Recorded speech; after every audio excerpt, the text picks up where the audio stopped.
What's going on, guys, and welcome back to another video. This is the MOP Do You Want to Play class series that I am making. This one is going to be out about Warrior. This is a class that I was thinking about playing. I still might. I'm leaning a little bit more towards Death Knight currently, but I definitely will be leveling my Warrior up to 90 and playing it as an alt if I don't main it, right? So let's just dive right in. I'm not going to waste anybody's time. So for section 1 here, I want to talk a little bit about the Warrior identity in Mists of Pandaria Classic. So Warriors are obviously your rage-based, plate-wearing juggernauts, as they always are, right? They're a strong melee class with a ton of big burst, gap closers, and AoE utility. They're very, very fast-paced, especially Arms and Fury, a little bit faster-paced than Prot.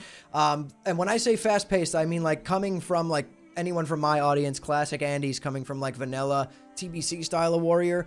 This is like 5 times faster. It's noticeably faster. Very fun, very fun. I've played it in raid as Arms, and I really enjoyed it. But yes, it's very, very fast compared to what you are probably used to. And if that's something you're interested in, this might actually be the class for you.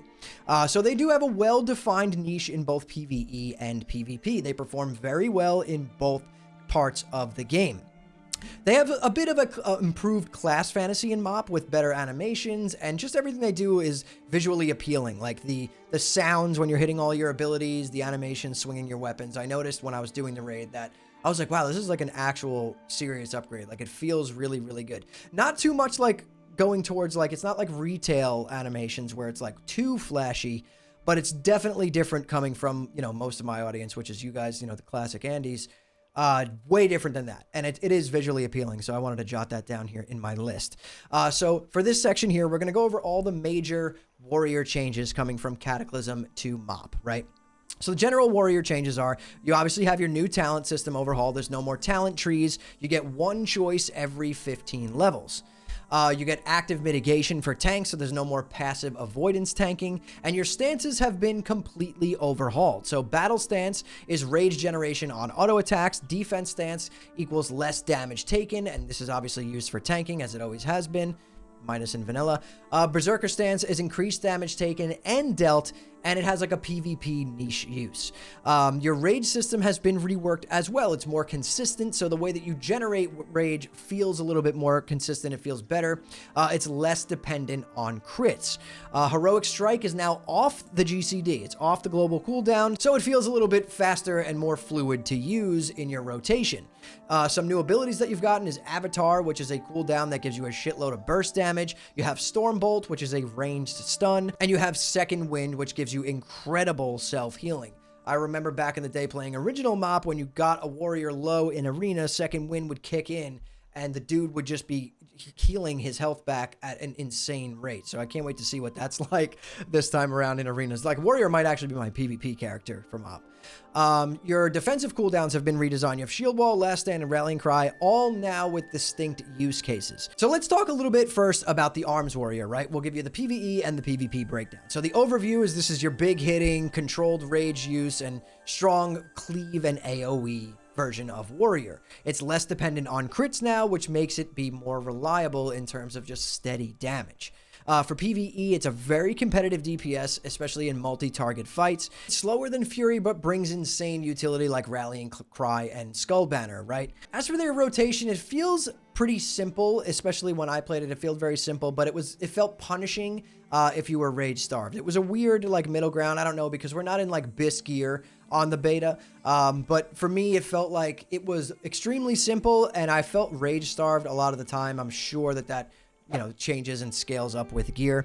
As for PvP though, they are excellent with control, having Hamstring, Stormbolt, Disarm, Shockwave. They have great mobility with Charge, Intervene, Heroic Leap. They have incredible burst windows with Colossus Smash and Avatar. You pop both of those things and you are just crushing people. They have really high survivability with Second Wind, Defensive Stance, and Die by the Sword, obviously. So their strengths would be that they're really strong in battlegrounds and arenas, and they just have incredibly consistent cleave damage. Like if a twos team is together, you're cleaving both of them down. You're doing like insane damage to both of them.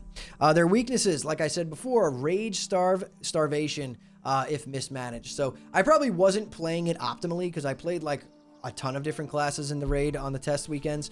So I didn't like sit there and focus mainly on warrior, and I'm sure it can be played a lot better than I was playing it. But yeah, definitely a weakness I'm putting down here, that I felt rage starved. Could change with gear, could change with just a better player. You know, I probably suck.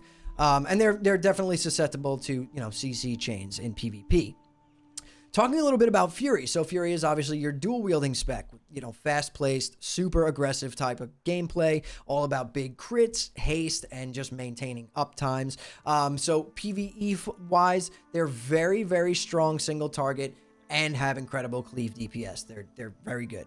They feel amazing with the Enrage uptime, Raging Blow, and Bloodthirst. It synergizes really well with cooldowns like Recklessness and Avatar. As for PvP, it's less common than ARMS in Arena due to the lack of control, right? You don't have all the control you have with ARMS. But you can still dominate with, you know, macroed burst windows if you're really good with macros, and you're pretty much a glass cannon without like proper defensives. So I would say strengths for Fury would be that they're smooth and satisfying to play. The rotation feels really good. I think it feels better than ARMS. They have massive cleave potential with Whirlwind and Bladestorm, and their weaknesses are going to be that they're just they're pretty burst reliant. They have a little bit less utility than ARMS, and they need a lot more gear, I guess I would say, to feel like they're coming online. So I think later on in the expansion, Fury is going to feel a lot better than it does in the beginning. If you're playing Warrior, I'd suggest starting out ARMS, and then as the phases progress, maybe switch to Fury later on once you're a little bit more geared. Now talking about prot warriors in MOP, right? They have fully transitioned into an active mitigation tank. They have, you know, skill-based survivability. It's no longer just passive blocking. And for PvE, their core tools are going to be Shield Block, which blocks melee damage, physical damage, Shield Barrier, which absorbs magic or physical damage, Revenge, Devastate, Shield Slam, and those are all going to be your rage generators. They have insane, amazing cooldowns like Last Stand, Shield Wall, Demo Shout, Rallying Cry. Their mobility is off the charts, just as Warriors usually is. You have Charge, Heroic Leap, Intervene. And they're amazing utility for your entire group. They have excellent AoE threat generation. And for PvP, they're kind of a niche like flag carrying maybe in rated BGs, or, you know, I mean, they're extremely tanky, but they have no damage in PvP and control compared to other specs. So unless you're like running flags, I probably wouldn't play Prot Warrior in PvP. So for their strengths, they're a top-tier tank for dungeons and raids. They feel very interactive with rage management and mitigation choices. I actually played this last night for a couple of dungeons. I was testing out Prot Warrior, and it felt really good. Like when you hit your buttons, it feels like you're actually doing something, like smashing enemies and blocking, and I don't know. It felt pretty good to me. So if you want to play a tank that like hitting your buttons feels good, like the animations and hitting enemies, like Warrior definitely hit that for me right on the head. As for weaknesses, they're more punishing if you mismanage rage or cooldowns. They can feel clunky if not used, not using the active mitigation system correctly.